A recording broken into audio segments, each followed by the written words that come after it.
And hello, it is EZIKO o'clock. It is time for the informative, transformative, insightful, supportive conversations where we are having real talk about all things intimate relationships as well as family matters. And it is your host, Coach Lundy, all the way from sunny, hot, desert-like Ulundi, Northern KZN.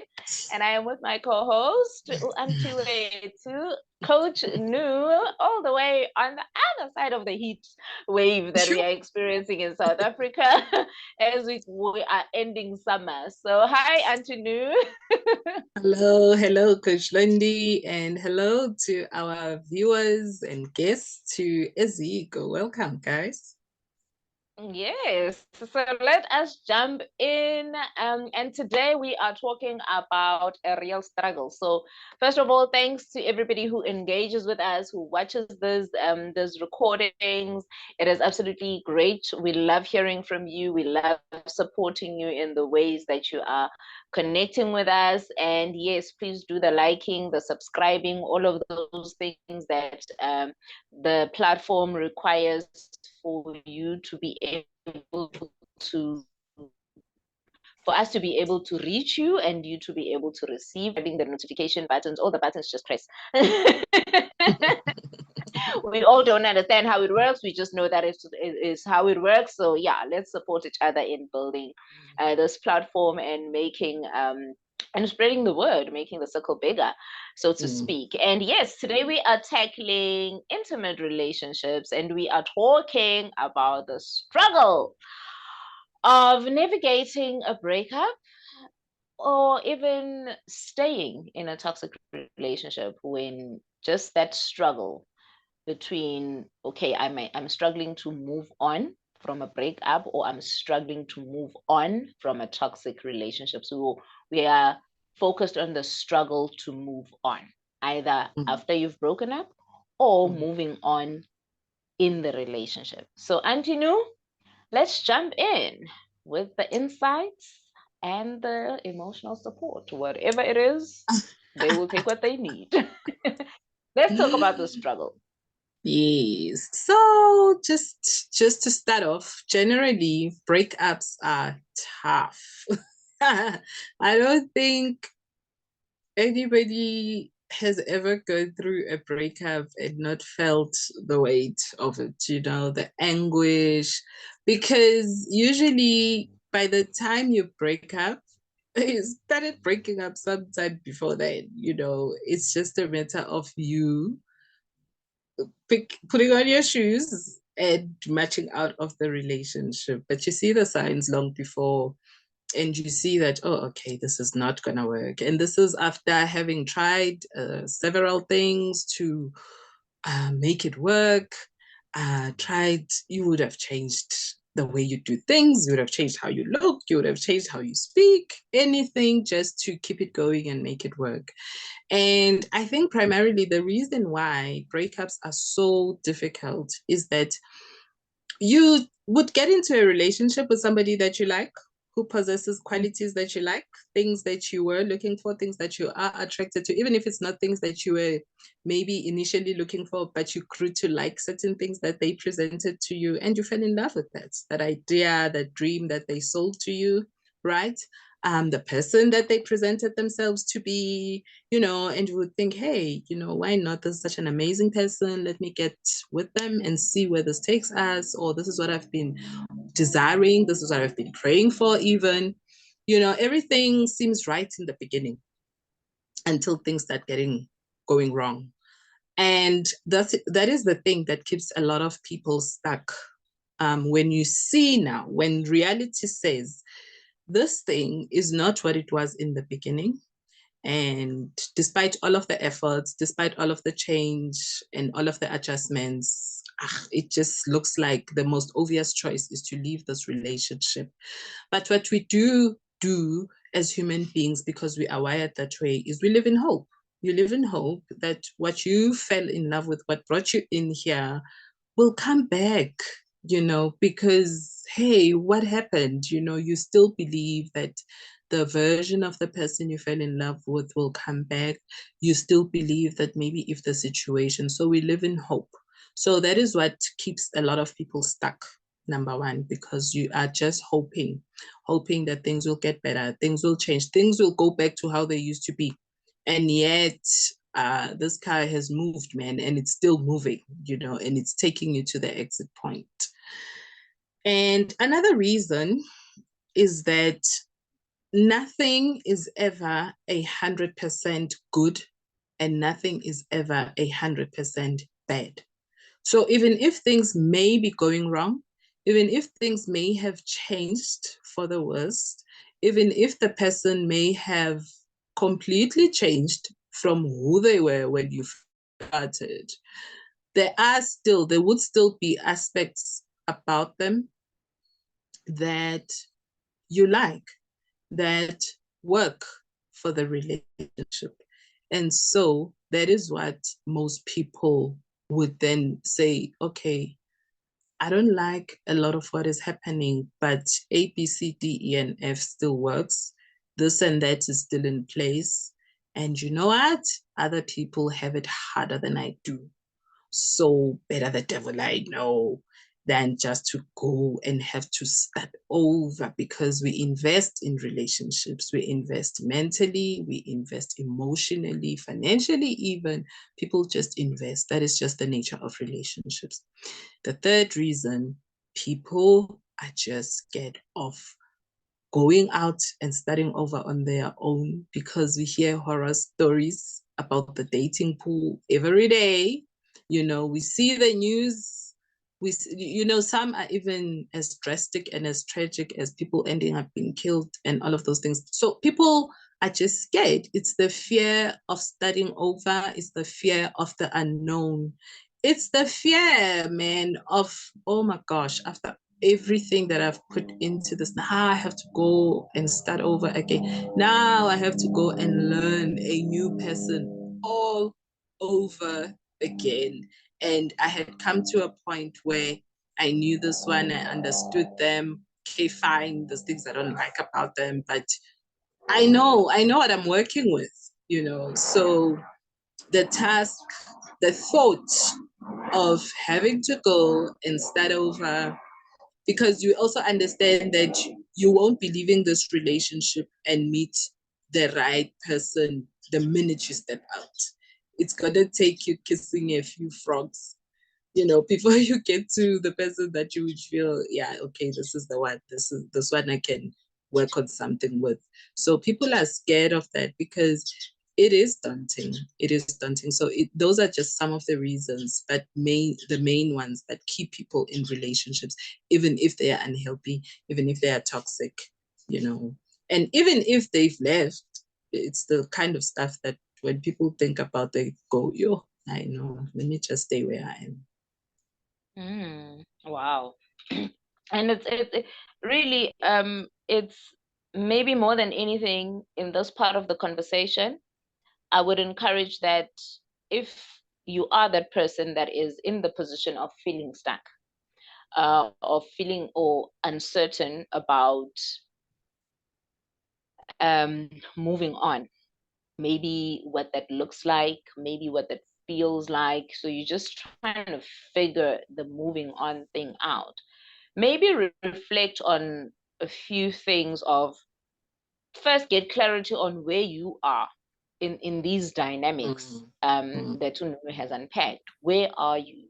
What is currently your position? Because when you can identify where you are, then it makes it easy for you to be able to identify what route to take, because that's what we're going to be discussing now, the possible routes for you, and even some of the reasons why you are feeling stuck, and why you are fearful as well. So just to put it out there that as we doing this work, as we going through in these conversations, it is a dialogue in a sense that we are not speaking at you. We are not here to dump information on you. You already know a whole lot of things. And so it is an opportunity for you to do the work. We are here to facilitate the work even in as much as we are not having a conversation back and forth, but your response to us, your response to this conversation, to the information, is in you applying what you are receiving. Because one of the things that also is keeping people stuck is the fact that people are just on a commitment and a devotion to just collect information and hoard information and do nothing with this. So this is not one of those things for you to know again. This is not one of those things for you to add to your, oh, now I know this, oh, I just discovered. This is not a discovery session. This session here is an introspection session, and then an application and a wisdom session. We want this to be a wisdom session because wisdom is knowledge applied. That is what wisdom is. So we are offering all this information that you are receiving. We want you to receive it as wisdom because we want you to put it into practice. So that is what's going to make this a dialogue, because we are exchanging energy and not just words. Because words, yes, they are the least effective form of communication when we really get to the core of who we are holistically as human beings. Our energy plays a huge role in how we are communicating and what you are receiving. So I just wanted to put that out there to make sure that you get the most, everybody gets the most out of this time that we are investing, out of you giving us your attention. We need you to get a return on that investment, because your attention is an investment and we want you to get a return on your investment of taking the time to consume this. But don't just be a consumer, apply what we are giving to you, because this is us wanting to serve, and this is us offering you healing. And the funny thing is, you are the medicine. You are the dispenser in this situation. You are the dispensary, you are the medicine. We are just here to facilitate and make sure that we give you the environment to be able to use the medicine that you are, and dispense the stuff that you need for yourself. So that's the first thing. So reflect, where are you in all of these dynamics? And then after your reflection and you've gotten the clarity of, okay, Mina, I'm here, I'm here, I'm here. Then do that stuff of, where does it come from? Which is what I'd like for you to unpack for us. Okay, because everything has a source. Everything has a root.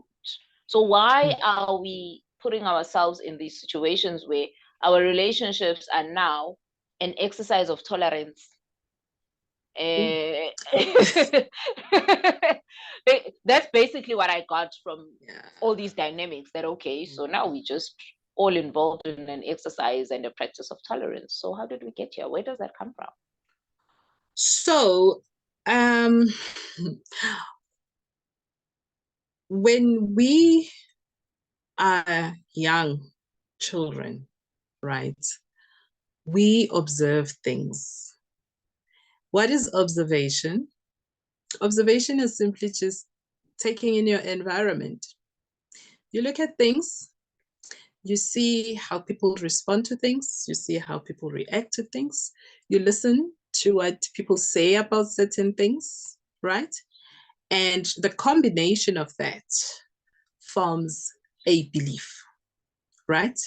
So, case in point, you grow up, you observe adults who are in relationship, married, long-term, whatever. But you notice that there is no happiness here. Listen, you don't have to be old to sense if people are happy or not. Children, in fact, are very good at this. They sense and they see that they are here. They are playing house. It's mommy and daddy and the children, but there's no joy here. There's no laughter here.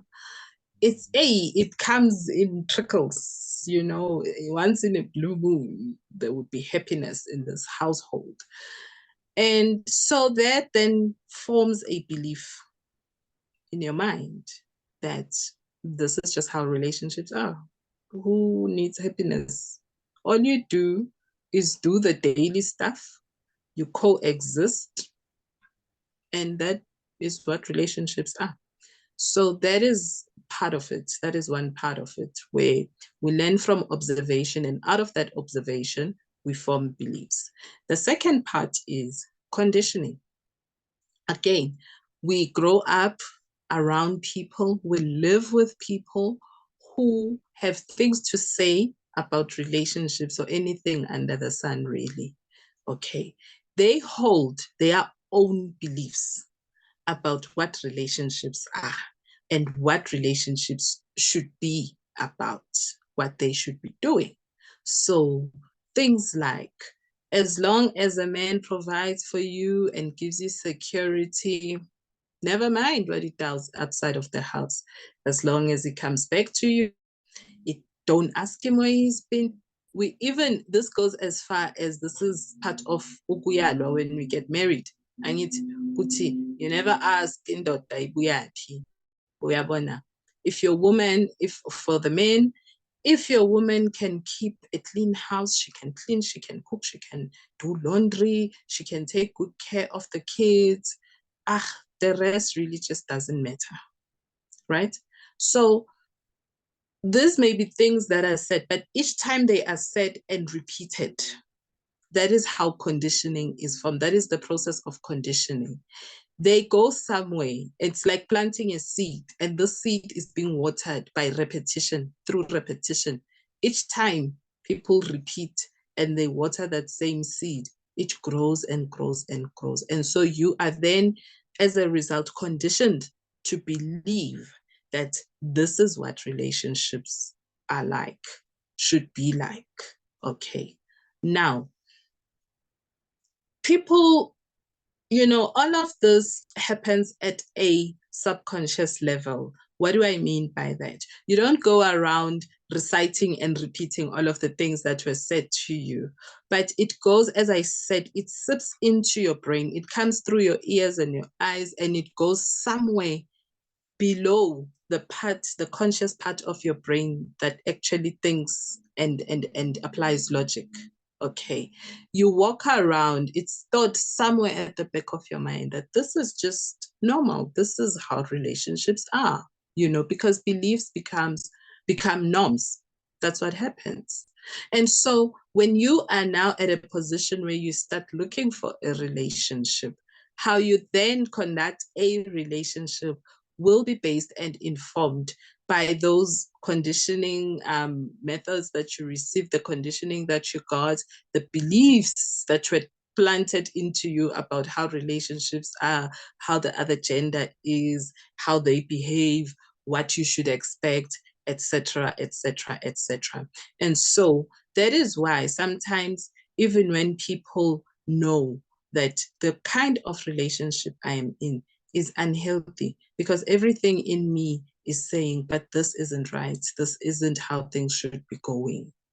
That stored belief takes precedence in that it is the one that will keep you there, as much as you know that this is not going how I thought it should be now, Yeah, and that is how gay, where you and I meet, Coach Londi, in terms of the work that we do, because people would come to you with a relationship problem, which actually emanated from a family problem.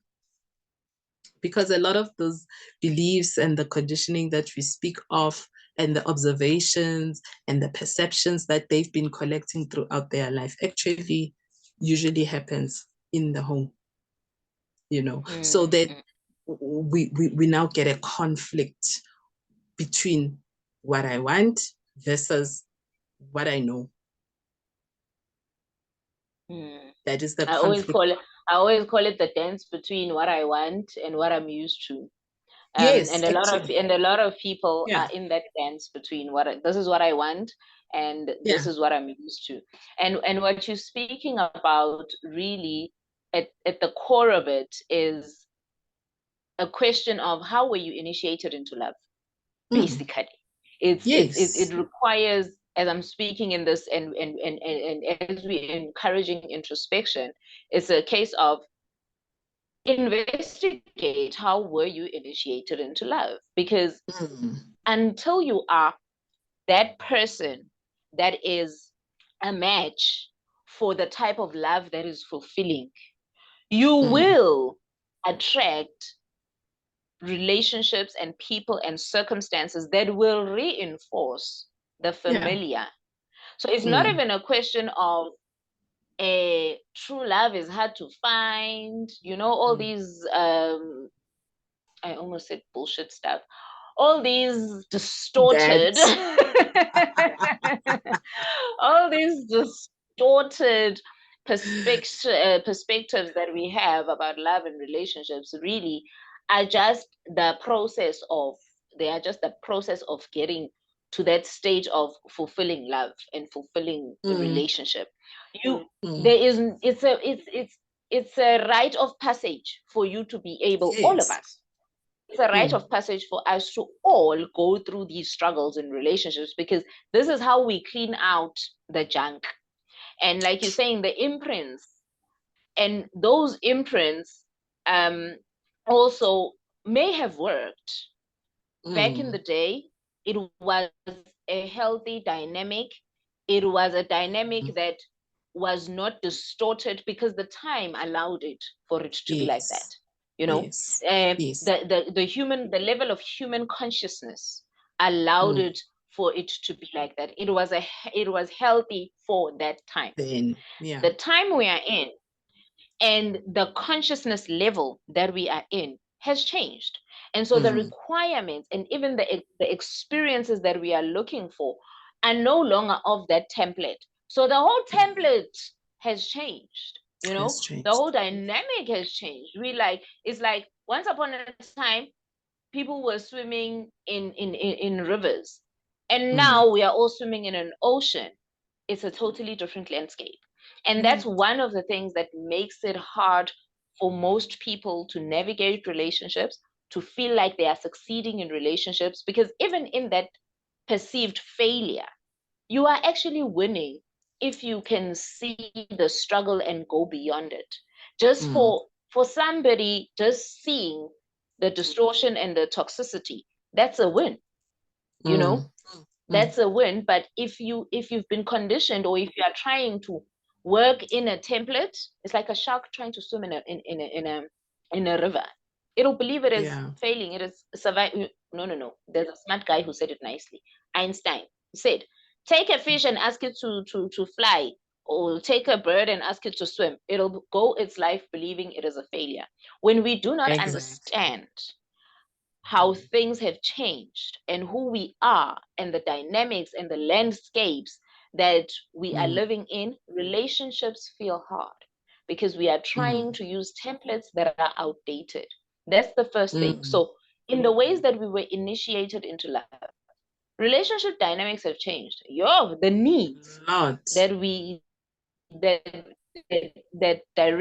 relationships come to fulfill, the purpose, the function of relationships, they have changed drastically, dramatically. It's like north and south these days, and so we need to be conscious and aware of such things, that what might have worked then doesn't work now, mainly because we are just not those anymore. Yes, somewhere in the past it was healthy, it was useful, when the agenda and the mission was let us survive, when relationship served the function and met the function of survival, it was good. But in this day and age, when, let's say, for example, the staying because somebody can provide a plate of food for you, because somebody can provide a roof over your head for you. Back in the day, there were restrictions that made it impossible for women, for example, to go out and work and be able to provide those things for themselves. These days, those restrictions don't exist. So there is no need to tolerate that if that is not something that you want to be, that is not a position you want to be in. If that is now causing harm, if that is now causing unhealthiness in the relationship, then that is something that you have control and power over. You can be able to be self-sustaining. That is not a reason and an excuse to stay in a relationship.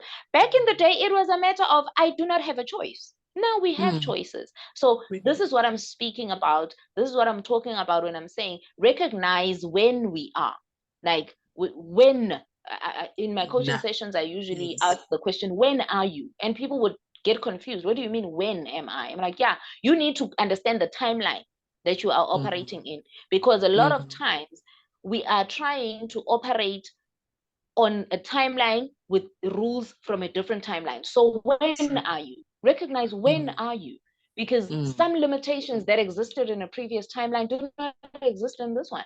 And so you do not have to be tolerating that. So those are the things that Ununu is speaking about with the beliefs that now anchor and influence and play a role in crafting our circumstances. And these are things that are in our control.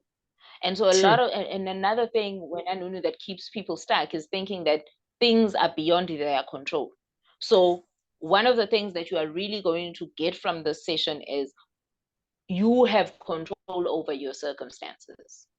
We are just in that time where we have control more than any other time in history, because so many things have changed. The level, the level of the playing field has changed. The level of equality in the sense of capability has changed in that sense. So let's understand that. Let's be clear about that. And then let's use that information to empower ourselves to make decisions that actually move us forward and get us out of the rut and the stuckness and the struggle to move on. Yeah, true. I agree with you. And what we have just been talking about is the aspect where people use finance and materials to stay in relationships. We do, however, have a group of people who would say that I recognize that my relationship is toxic. And you ask them, how so? And they say, it is emotionally abusive, or I'm in a relationship with a narcissist. I want to talk about those. Now, you are in a relationship or have just left a relationship with somebody that you deem to be a narcissist. Let us go back to how it all began. How did you find yourself there? Because how you start is how you will usually finish. They say, I once worked with a lady years ago, and she said to me, you already know how a relationship will end right when it starts. And this boggled my mind until I got it, and she was right. This is what I mean. We always say this all the time, and I'm sure our guests have heard this plenty of times. You attract who you are. You don't attract what you wish to have. You don't attract what you aspire to be. No. As you are in your current state, emotional, mental, physical state, right now, that is who you are going to attract, because guess what? Relationships are mirrors. So a person comes into your life, and what they will do is they will serve as a mirror to show you what's going on the inside of you. People find themselves in relationships that are toxic and with people that they deem to be narcissists, because you went in there with looking to be filled up of something. So you went in there looking for love, right? You had an empty jug and you expected this person to pour in love into this jug. And guess what? Narcissists are people who have cracked the emotional code on what the other person is lacking. And in the beginning, they will do just that. They will fill you up with whatever it is that you feel like you are lacking. So if you lack love for yourself, what is called self-love. And what is self-love? Self-love is not getting your nails done. That is just one part of it, a very small part of it. But if you truly don't love yourself, you don't value yourself, you don't respect yourself, you don't treat yourself well, you back out of promises that you make to yourself, about things that you deserve, you settle for less, all of those things, that person will start off pouring something that looks like the kind of love that you need until they start giving you the juice that's coming out of you. Okay. And let me share quickly, just to drive the point home on how these people are able to crack the code. So you, as you say, the reason why they are cracking the code is because you are not like Ununu is saying, you are attracting, like attracts likes in relationship. The opposites attract like in a relationship. And so how they are able to know what you are missing and what you are looking for is because it's exactly what they are missing and what they are looking for. Exactly. It's exactly what they are missing and what they are looking for. Now, the difference between you and them is they do not want to feel victim. And so they engage in power play. And part of the power play is making you feel bad about the fact that you are missing those things. Because they are bullying you in order to suppress or to empower, which is a false form of power for them. It's not even a power. It's just I'm lacking a more accurate word for it. But they are using that dynamic because it's what's missing in them. That is their scar that you are just a bandage over. It is their scar and you are just a bandage. And when a scar is bleeding and it becomes infected and you are the bandage over it, they need to rip you off. And that's when you feel like, okay, how now, where did all the love go? Because when you were still just a clean bandage, you are useful. Immediately when the dressing needs to be changed, you need to be ripped off. Until again, regulation happens, because regulation will always happen. That's how life happens. And then the bandage comes, they need the bandage back on again. And so it becomes that cycle. It's a cycle. This is to help you understand how the cycle keeps on going. So when you are identifying that, know that number one, the reason why all those things that you are saying this person is failing to give you, or they are bullying you in that same way, you are doing that to yourself, and then they are doing it to you, and then you are complaining because they you are came just in there reinforcing what's there. you exactly. They are driving the point home, literally. The biggest injustice that we all make, and I'm saying we all make because that's true. The biggest injustice that we all do to ourselves is expecting other people to treat us better than we treat ourselves. Exactly. Myself included. Yes, we expect people to treat us better than how we treat ourselves. And that is one of the beliefs that were conditioned into us, that get into a relationship if you want to find somebody who will treat you better than you treat you. That's a lie. It doesn't happen. It's impossible. It is humanly impossible. The better half story was driven by the conditioning that is why a lot of people are outsourcing love. You just do not get to do that in a relationship. You do not get to outsource and put the responsibility on your partner. If you think about it, if somebody is going to be your better half, then somebody has to be the worst part. And who's that? Then that's you. You see, because life is all about balance. If somebody is going to come into your life and be the better half, then it means you are the worst part. And you are worse, you are bad to yourself. Because now, if this person, you are bad all by yourself, to yourself. Do you see? Because you cannot be looking for a better part to yourself when there is something wholly and completely wrong with you.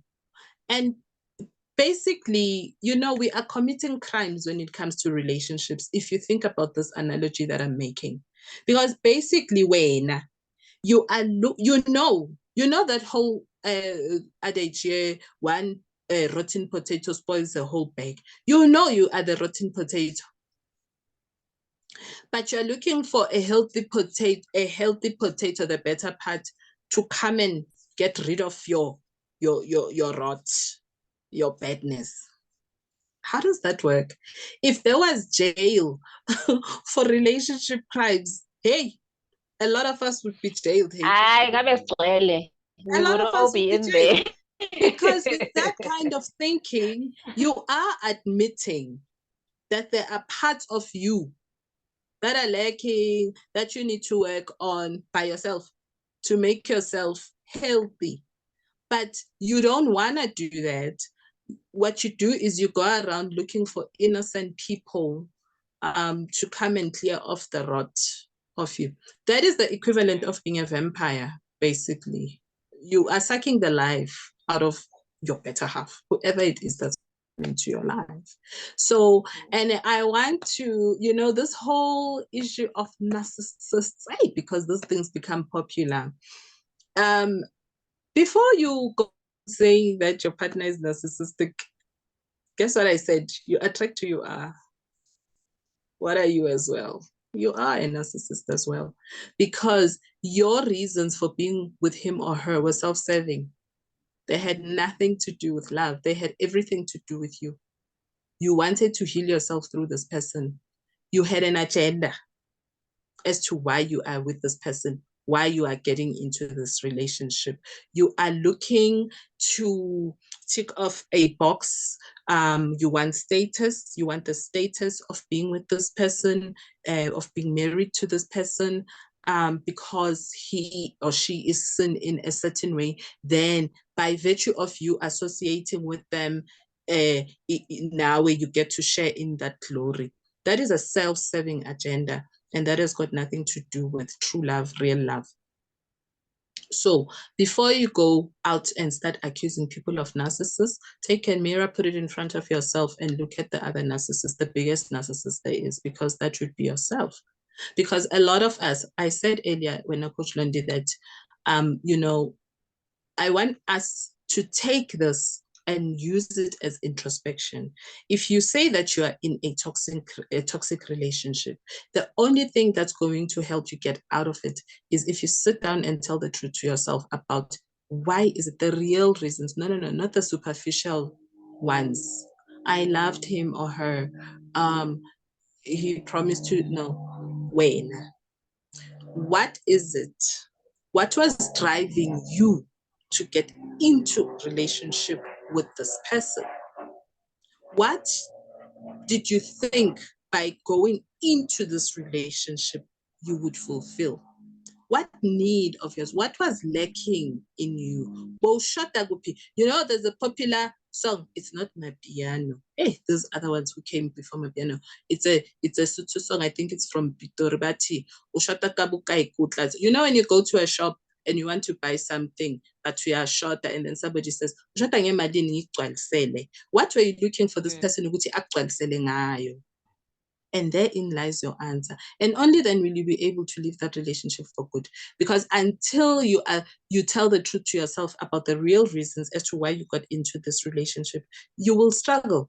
You will struggle. Because the thing about relationship is we spend enough time around each other to know. Every person who is in a relationship, you are married, Coach Lundi, your husband knows you like the back of his hand. He knows, okay, I know my wife. When she's happy, this is what will make her, when she's sad, this is what will make her happy. I get a chocolate or whatever. When she's like this, I do this. So you spend enough time around somebody, you then learn them. You learn what makes them tick. You understand? And so the reason why people struggle to leave toxic relationships, and especially toxic relationships, is because this person has come to see with, oh, this one, she looks like she's all put together. But I know the truth. She's not. This one lacks self-confidence. This one, doesn't feel like she's worthy of being in a fulfilling relationship. So each time when the person, the victim in this case, this person is not treating me right. I'm gonna leave him, I'm gonna leave her. They take advantage of me. Guess what? They come back with a dose of the one thing that they know that you like. Pour it in, they know it's gonna be temporary. And you go back thinking, oh, they've changed, they've changed. And then before you know it, oops, the rug is swept, is pulled from under your feet once again.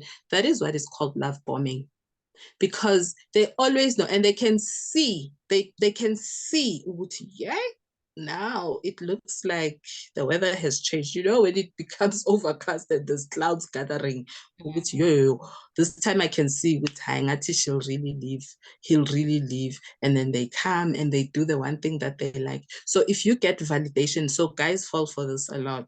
Women do this all the time. Women weaponize sex. Let's be honest. You know, if you know that your guy, their love language is touch and physical intimacy, you know, you treat him bad consistently, and then it's like, you know what, I'm actually getting tired of you. And then on the day that you're with, yo, hi, angry this time, and it looks like you may actually just leave me, you go there, you put on your lingerie and you seduce him. But because Naye, he's lacking in that, he sees the bad treatment, he's it. But because Naye, he's got that gaping hole where the physical intimacy comes in, because he needs the love, he needs the validation. He will give in, and then you'll be back again, and things will be good for the next month. And then by week 5, you're back to your old ways of mistreating him. So that is the back and forth and the struggle that keeps people stuck in what they tend to be toxic relationships. If a relationship is toxic, relationships take 2 people to tango. You also have a part to play. And if you're really serious about it, you need to question the part that you play in that relationship being toxic. You need to question the kind of behavior that you exhibit in that relationship. You need to question a whole lot of things about where you are concerned. Forget about the other person. Because if you have reached the point where you're like, you know what, this is enough. Okay, fine. I got into it. I wasn't aware of what I was doing. I was blind. Now you know. Then what? What are you willing to change? Because until you change those things, what is going to happen is you're going to leave this relationship and attract an even more toxic person. Because guess what? Now, Pella, the hole has grown, man. The hole has grown, and this next one is like a good shot. And you're like, oh, you know, I just have the worst luck when it comes to relationships. Mm-hmm.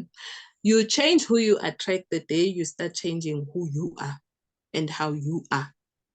And that can only come from telling the truth. Tell the truth about your part there. And even when it comes to those that have left but are struggling, you've left. Okay, fine. So you left, you had the courage, because it takes courage as well. These things are not easy. I know that as we speak about them, they sound like they're easy. They're not easy, but you need the courage. And the courage needs to come from, what are you choosing in spite of this current situation? You have got to choose something, because in life we're forever making choices. Whether you're staying, that's a choice. Whether you're leaving, that's a choice. And so when you say that, okay, fine, I choose myself, I choose because I value myself, I love myself, I cannot endure this kind of treatment anymore, and I'm going to take myself out of this equation. Don't just leave and sit and pray and hope that the next one will be better. No. After you have left that one, you have a lot of work to do. A lot. On yourself. On yourself. Forget the ex. Forget the ex. Just be so focused on working on yourself. Because I need to, part of the reason, the main reason you left that relationship, you saw that this relationship is not good for me. I'm not being valued. I'm not being treated right. Whatever the reasons, you list them. Now go and sit down.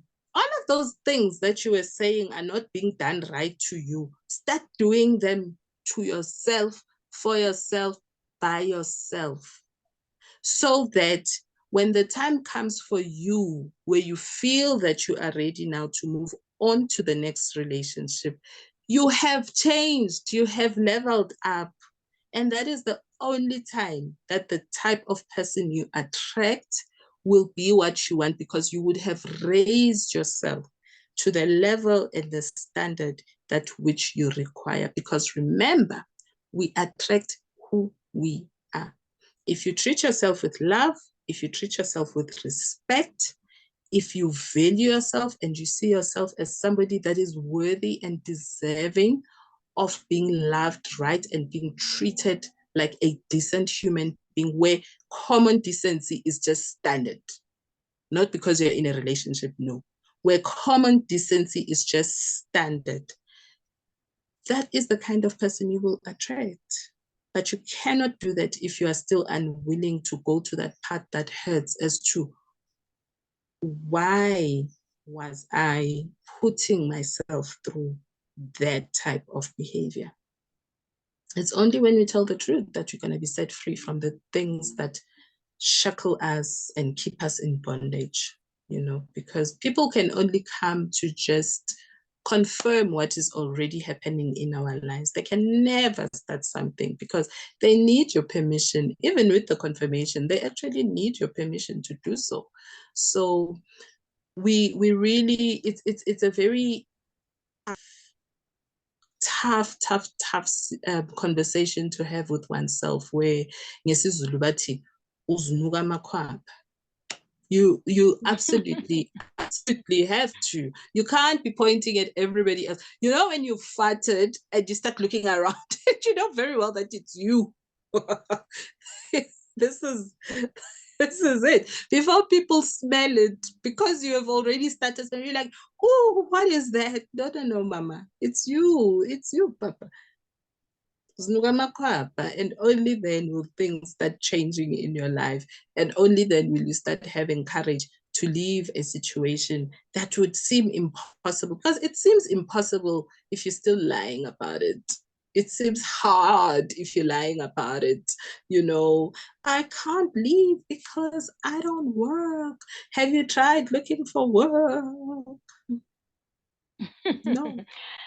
It's I think maybe for a person who's done the hard part of sitting through and listening to everything that you've been saying, because it is a hard pill to swallow. Everything that you've been saying is unfortunately the harsh truth. And I'm going to be deliberately very generous with what I'm about to say, because I work predominantly with transforming situations, with helping people transform through the uncomfortable, because this was these are uncomfortable things to hear about yourself, about the state and the status of your relationship. And so if you've sat through the discomfort, I'm going to offer you this for free. You don't even have to pay me for it. The reason why you are listening and you would sit through the discomfort is because you are missing and you've been trying. And so you are able to handle this discomfort because you have been trying and you don't know what is the missing piece, what is the missing link. So here's the missing piece. When you are introspecting, introspection is not judgment. The reason why nothing has worked in the past in creating transformation and moving you forward, why the information you have, the abundance of information that you have hasn't been working, why the abundance of self-awareness, because if you've sat through everything that Nunu was saying, it's not the first time you're hearing it. If it was the first time you're hearing it, it would trigger you and you would have stopped this video a long time ago. So sitting through it and listening to it means that you've heard it all before.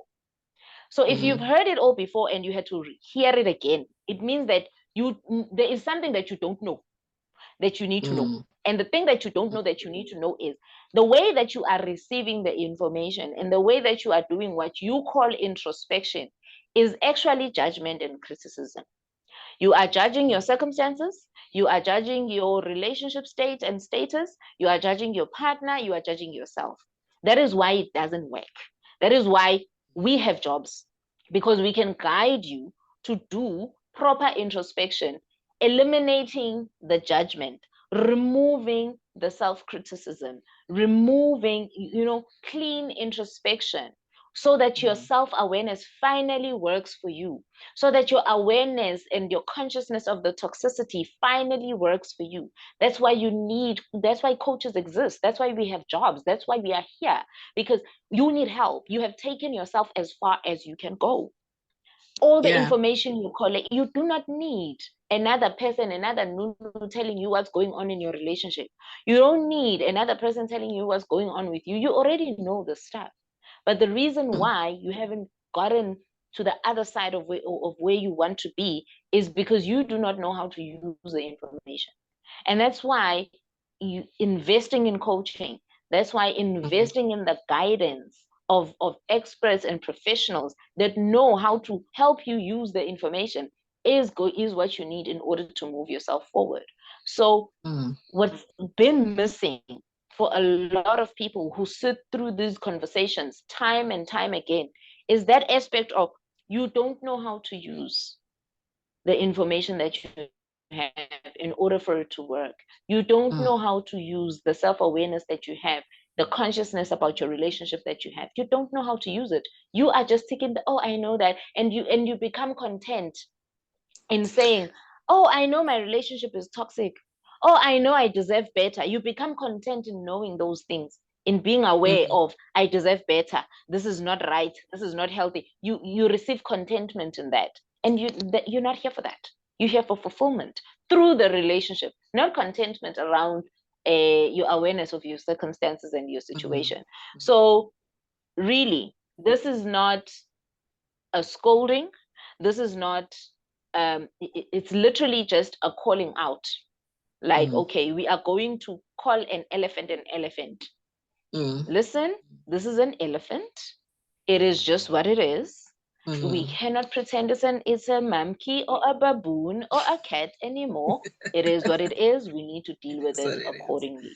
So that is what the conversation is about. And really, I emphasize this because, honestly speaking, just making that shift of, just stop judging. Just stop judging your circumstances, because the judgment leads you to, to that false contentment. There's a lot of false stuff and superficial stuff that is going on in relationships, and that's part of the reasons why it doesn't work. And this, now I want us to get into the transformation aspect of it. And the first thing so we've laid out the struggle, we've laid out the problem. Like, listen, if it is not as broad as the 40-degree daylights that we've been having, I don't know what else you need. So let's talk about, how do you turn things around?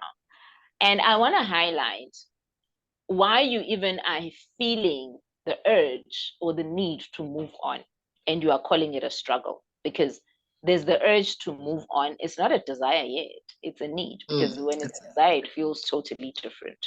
So it's a longing. So you have a longing to move on, you have a yearning to move on for something better.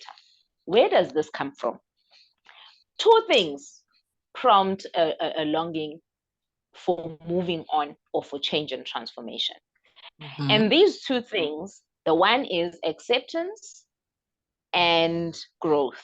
So when you are at a point where you are at acceptance and growth, you desire, and or at the very least you long for forward movement, for moving on, for the next, for anything bad.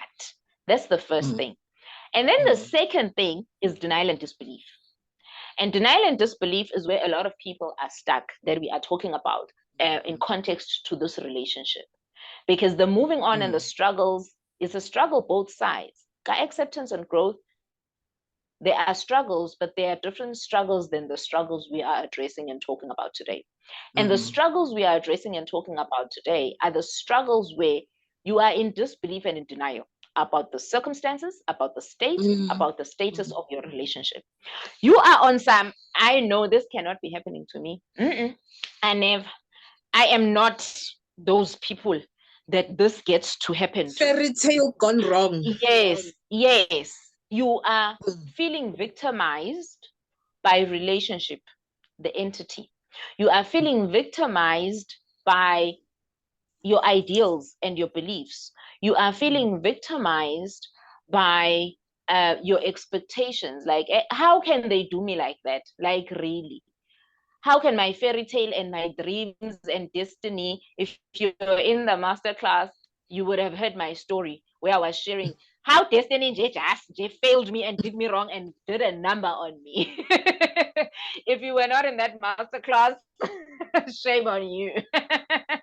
You really missed out, because we all get there. You did. It's part Yeah. it's part of the process in getting to divine love and getting to true love. We have to go through the process of disillusionment. This is what disillusionment looks like. And so when we are in denial and we are in disbelief, two things happen when we try to move on. And let me say, two things motivate our need to move on. And that is, when you are in denial and in disbelief, you move on and you are like, I'm moving on because I want to evoke remorse in this person. I want to evoke regret in this person. Why do you want to evoke remorse and regret and show them and prove a point and defend yourself and all of these things? Because you are feeling remorseful. You are feeling regret that you do not want to own up, that you do not want to accept, because what we've been taught and conditioned to approach remorse and regret in is we get punished. The moment we regret things, the moment we feel remorseful, it means we are accepting fault, and when we accept fault, we need to be punished. So in that stage, then you get stuck. That is the reason, and that is the cause of the being stuck in trying to move on.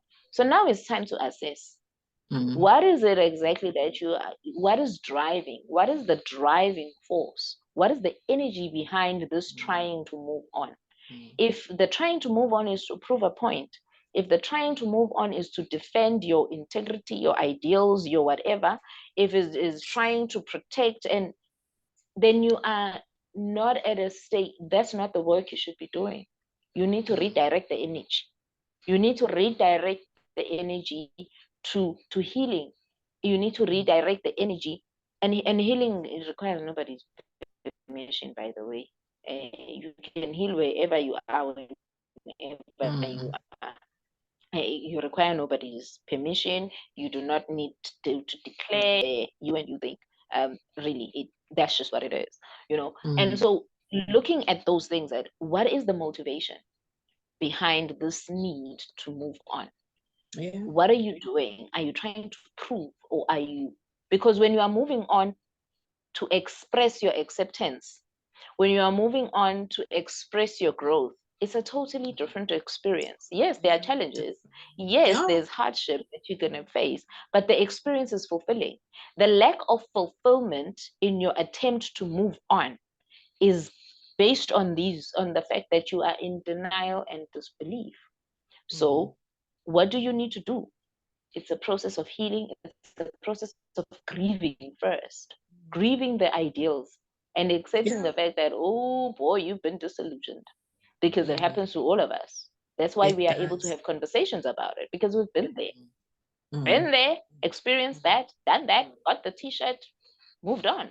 That's why we are able to have the conversations about it. That's how we Yeah. know what the steps and what it looks like between where you are and where you want to be. So at the core of it, and at the very basic fundamental of it, that's just what it boils down to.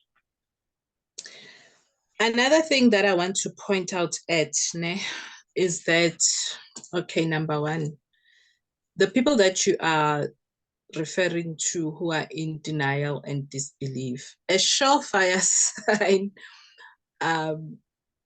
of somebody who is there. You know, it's very, human brains are such interesting machines, I call them.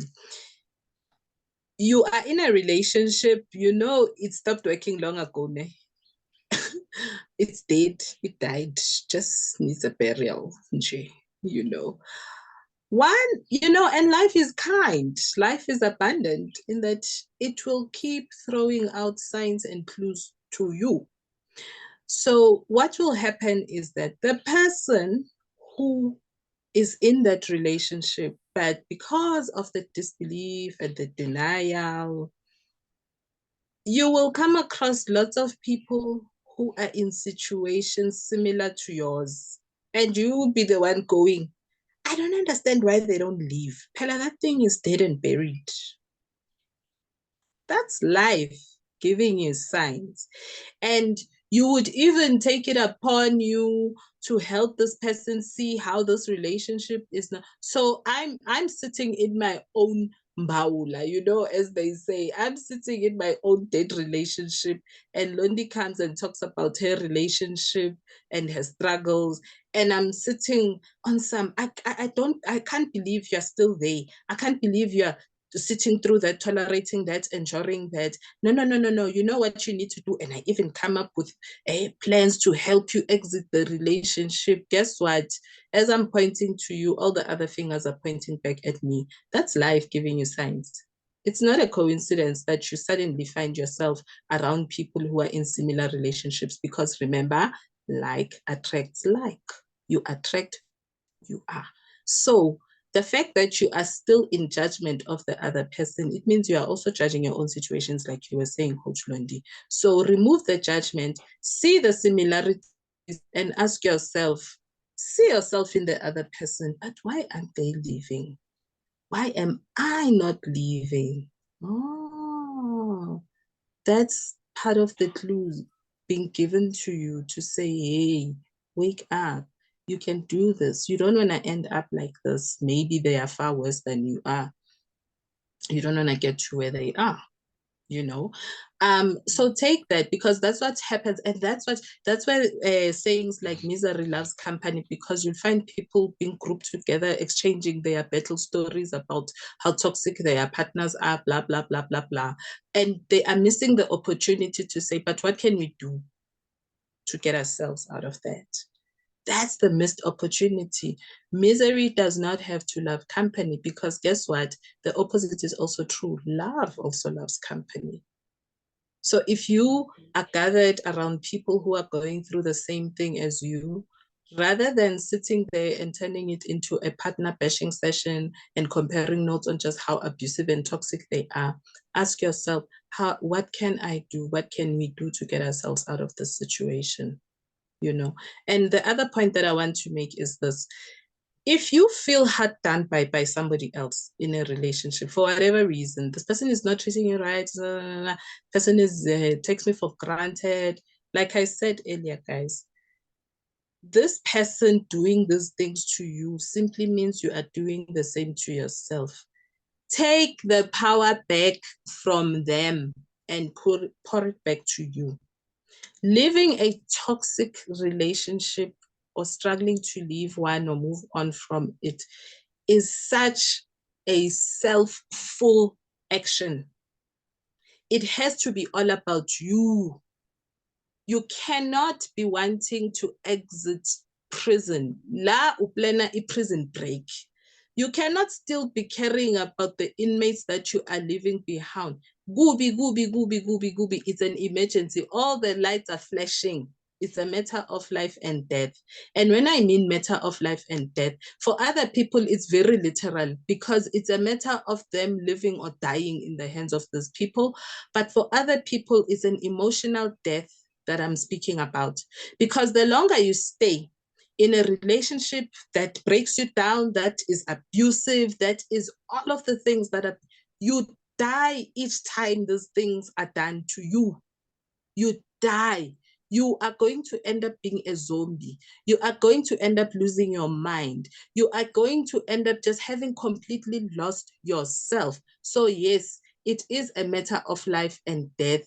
It is a matter of putting on the mask first to save yourself. It is that serious. It is that important. And I'm not playing when I say this.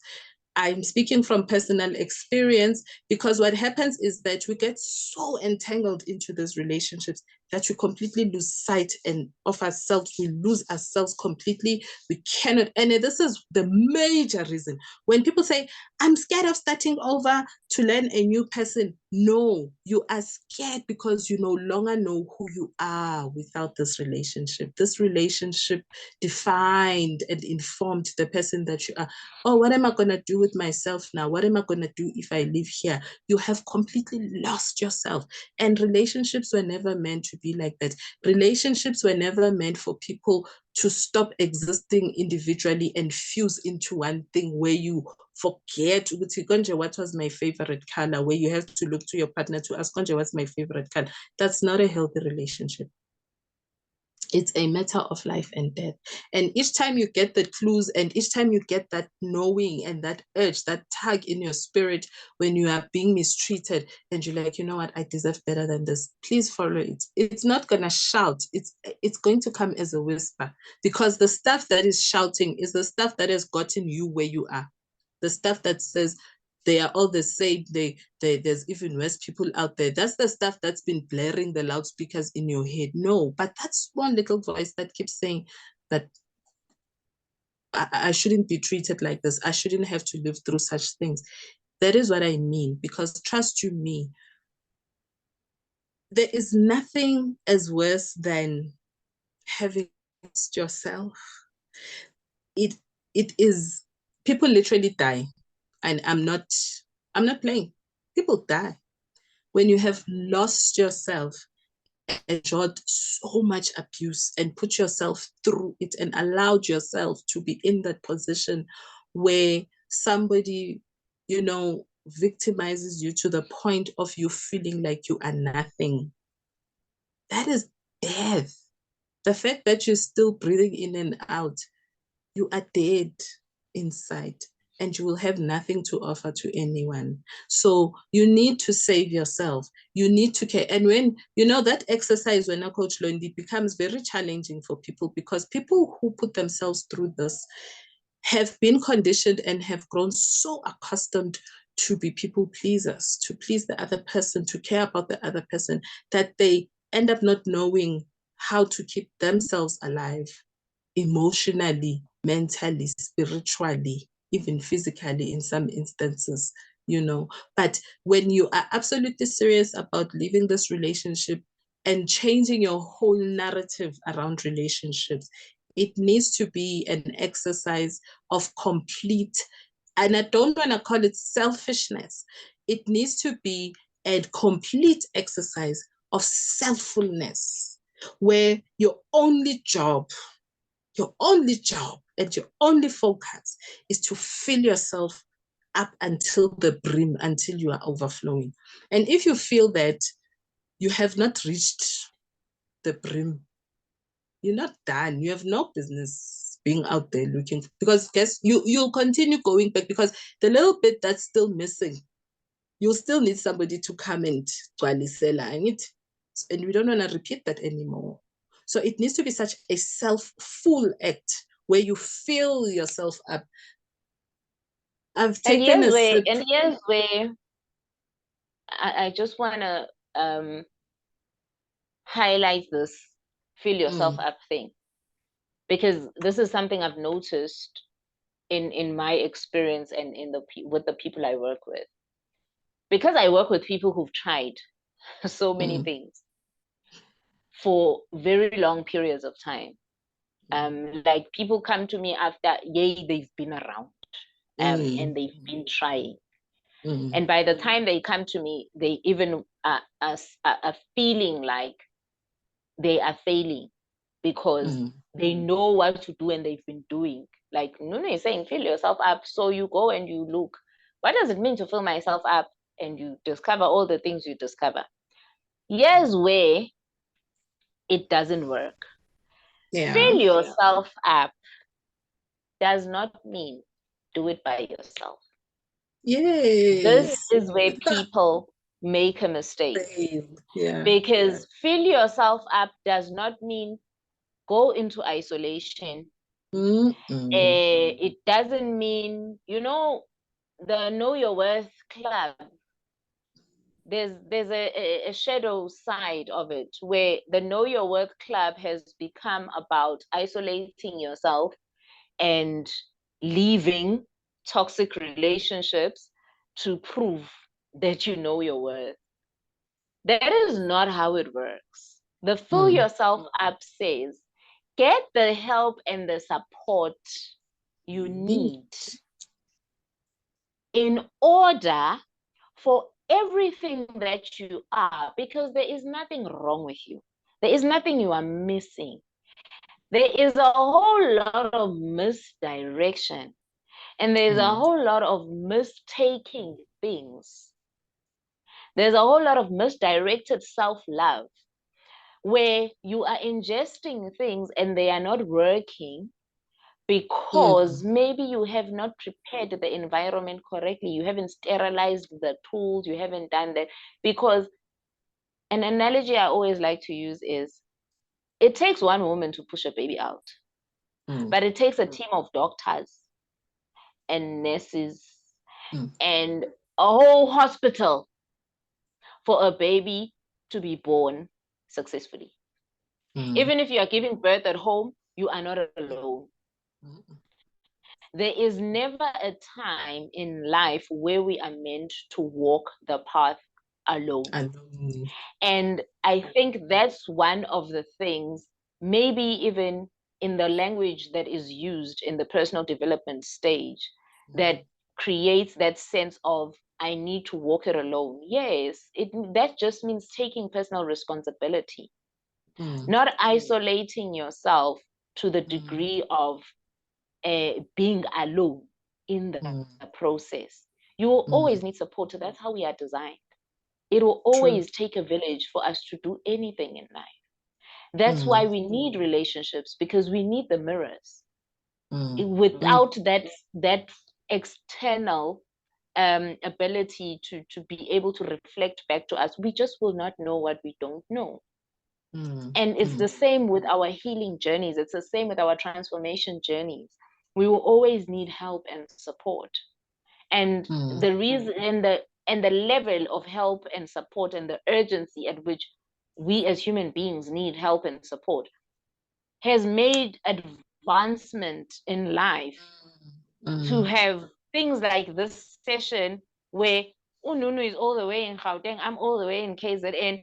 You are listening from where, because it's such a matter of urgency that we do this thing, that we support, that we come into community in ways that are convenient.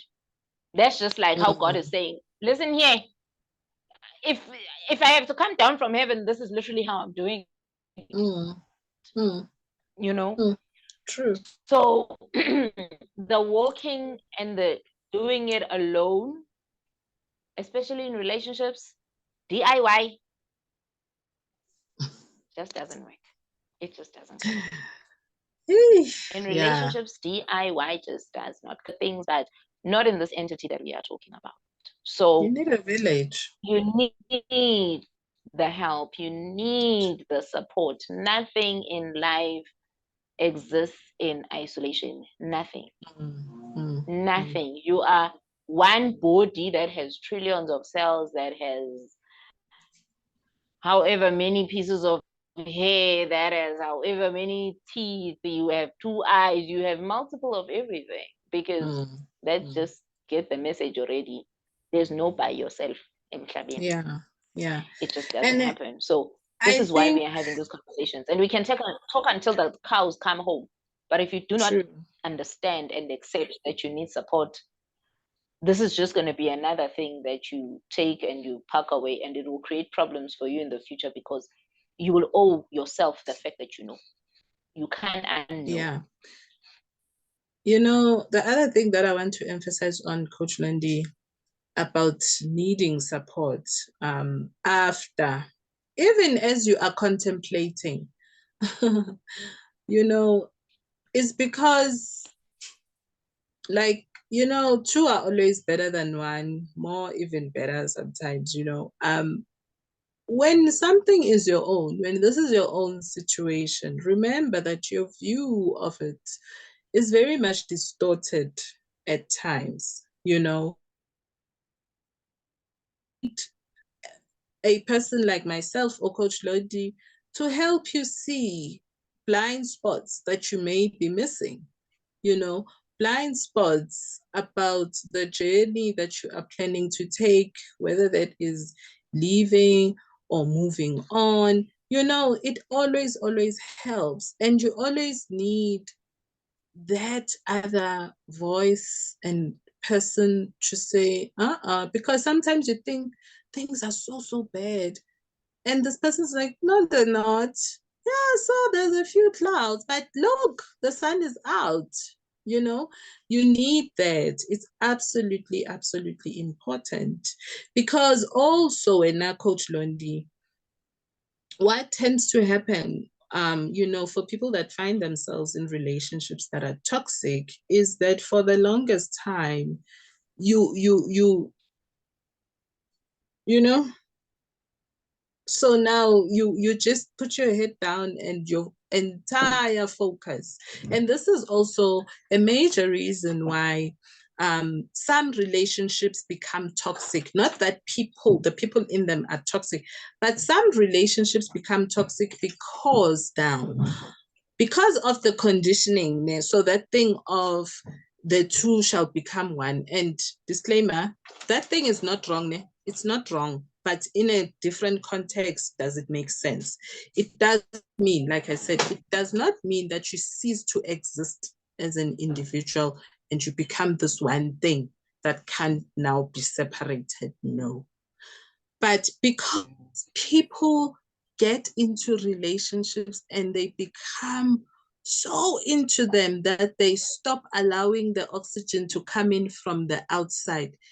Think about it. If you are to sit in a room with all the doors closed and all the windows, it will become stuffy. It'll become stuffy. And that is why some relationships then become toxic, because you guys have stopped taking in oxygen from the outside that will keep your relationship healthy.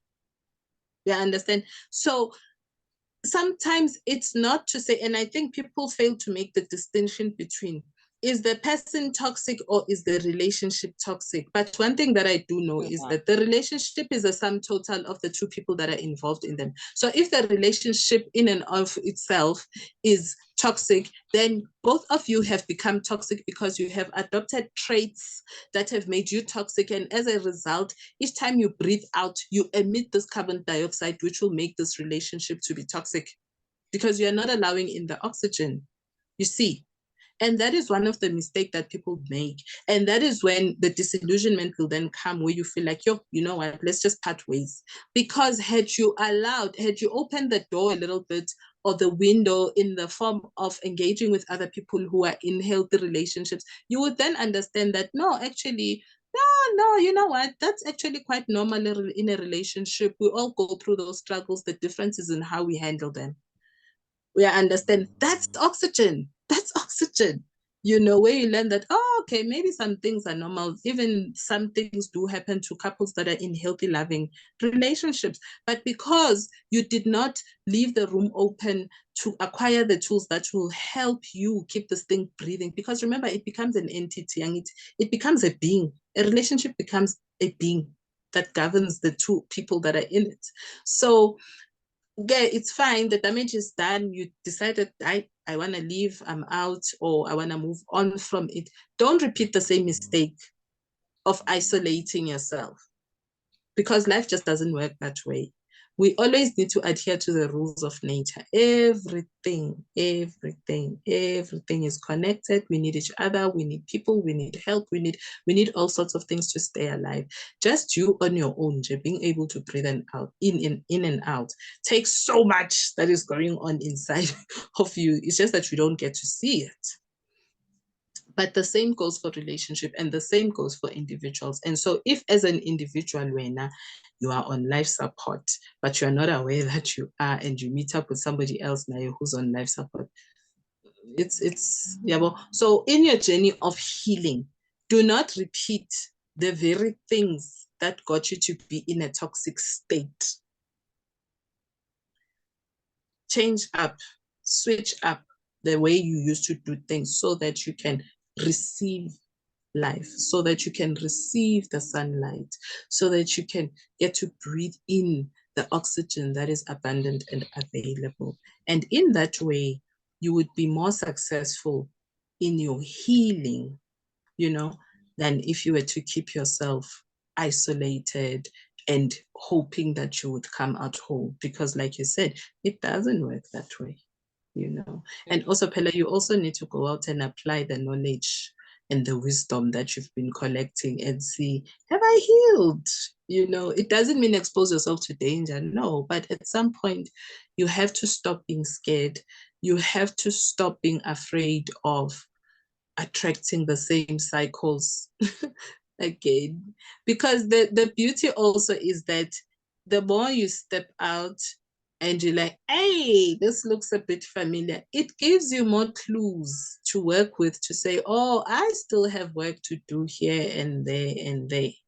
Yeah, but now where you get to learn more about yourself, because that is the beauty, that is the underrated beauty of being in relationship, is that relationships teach you so much about yourself. You got it there thinking when you want to love the other person, but what they do is that they teach you so much about yourself, even those ones that attempt to be failed relationships. Let me tell you, you come out of there so much richer, knowing so much more about yourself. So don't let a relationship go to waste, toxic or non-toxic. Don't let a breakup go to waste, guys. What did you learn about yourself, about the kind of partner that you want, about the kind of relationship that you want, about your traumas, all of it? What did you learn? And take that with you as you go out and start to heal and attract better. Because it is possible. It really, really is possible.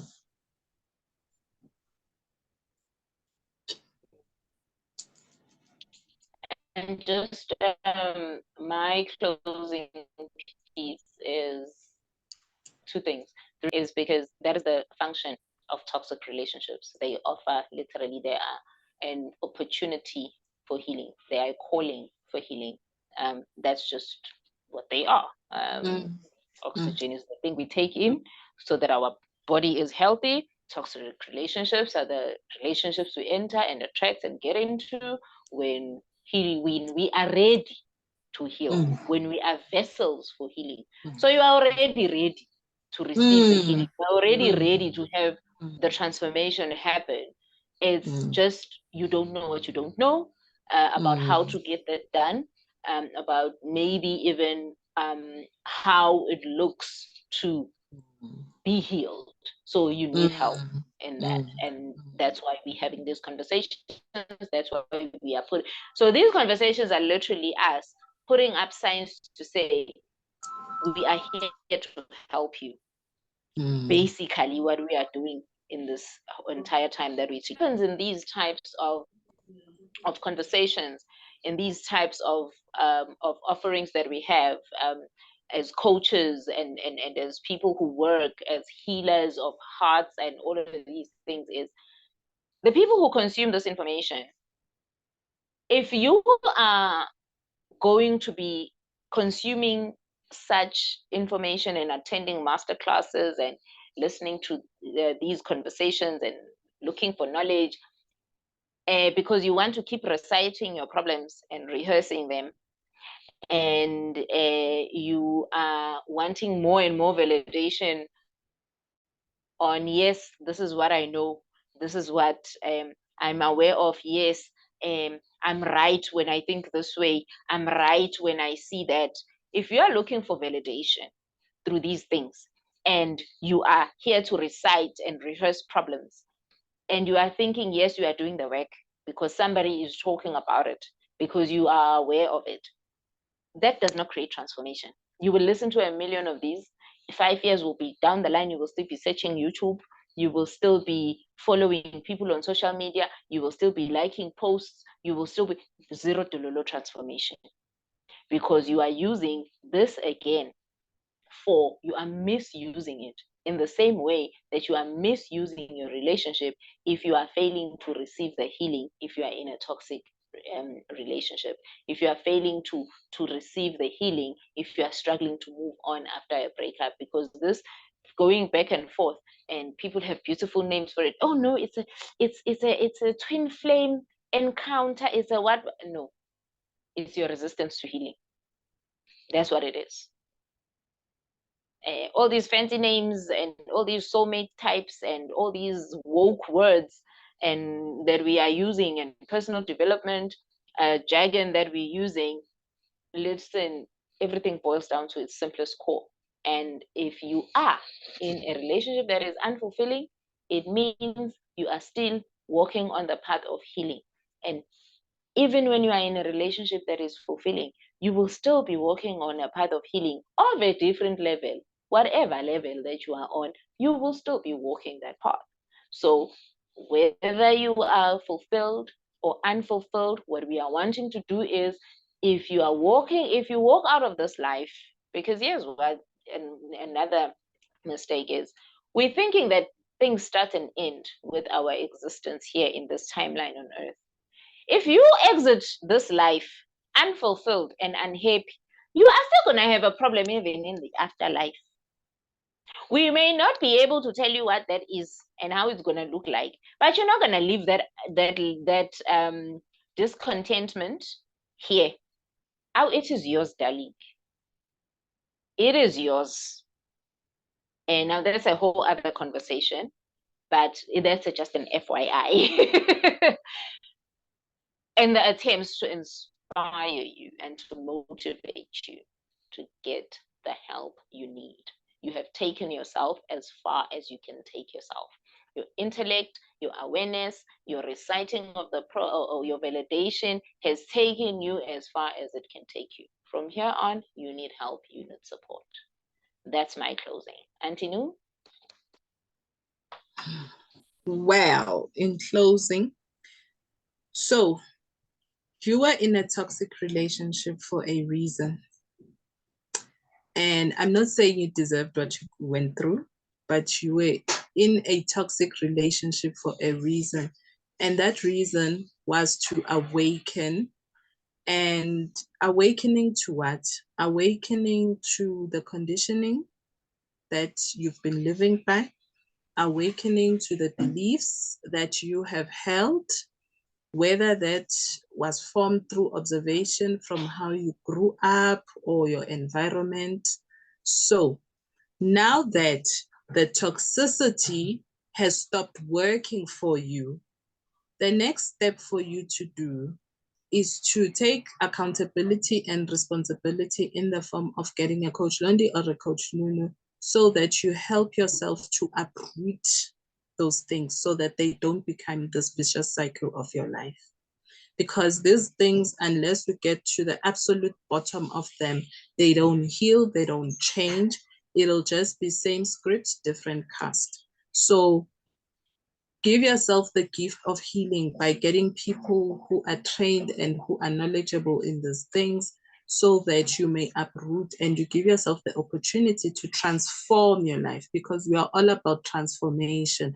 Transform your life so that you can have different to what you've seen around you, different to what you have experienced, different to what you have known, different in the sense of having the one thing that you truly desire in the way that you desire it.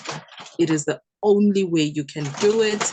It is the only chance you can give yourself, because if you are still scratching the surface, if you are still not being truthful about what caused where you are and the situations you find yourself in, you'll be repeating the same cycles. You'll be watching those YouTube videos, you'll be following and until kingdom come. So give yourself the gift of healing, guys.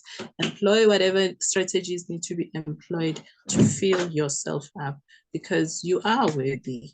Everybody is worthy of being in a loving relationship. Everybody is worthy of being with people who value them. But for that to happen, you first need to recognize your own value. Okay. So, and if you've lost sight of that value, And that's what we're here to do. Because it's possible it happens to the best of us where we actually lose sight of what it is that we bring to the table. As they always say, what do you bring to the table? So come, let's remind you, let's show you. You don't get 2 out of 10. You're actually getting 8 out of 10. All you need to do, Joanna, is work on the 2 and you're on your way to go. So do that for yourself and gift yourself with healing. Change your story. And if you change your story, guess what? To change it for a lot of other people in your family, in your surroundings. It never just starts and ends with you. Never. Coach Lodi can tell you, can attest to what I'm saying.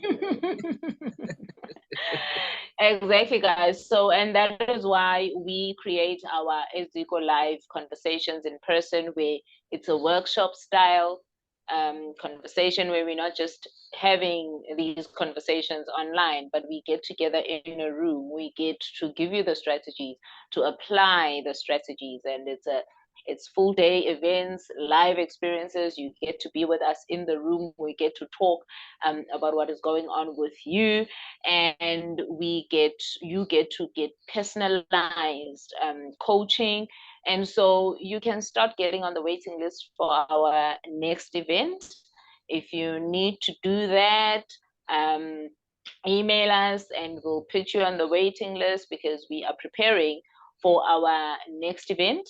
And we are going to be there with you, walking through all of these things, helping you to identify where you need to just, where the transformation needs to happen, and you walk away receiving breakthroughs. That's what we're serving in those things. We are serving breakthroughs, because all you need, for a lot of people, you are just one breakthrough away from fulfillment and love. You are just one breakthrough away from living your best life when it comes to relationships. And so if you are saying, yes, I'm ready for a breakthrough, I'm ready to receive the support that I need, then please do reach out.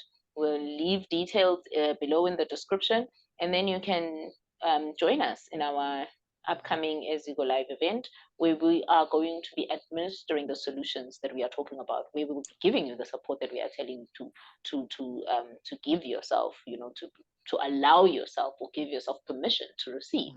That's why we're here, because we, like I'm saying, when you don't know what you don't do, you just don't know what you don't know. And yeah, we'll give you that. So until next time, share with your friends. Book your sessions for the next EZIKO Live event. Reach out, whatever it is that you need. So now we are here. Oh, yes. Oh, yes. Oh, yes.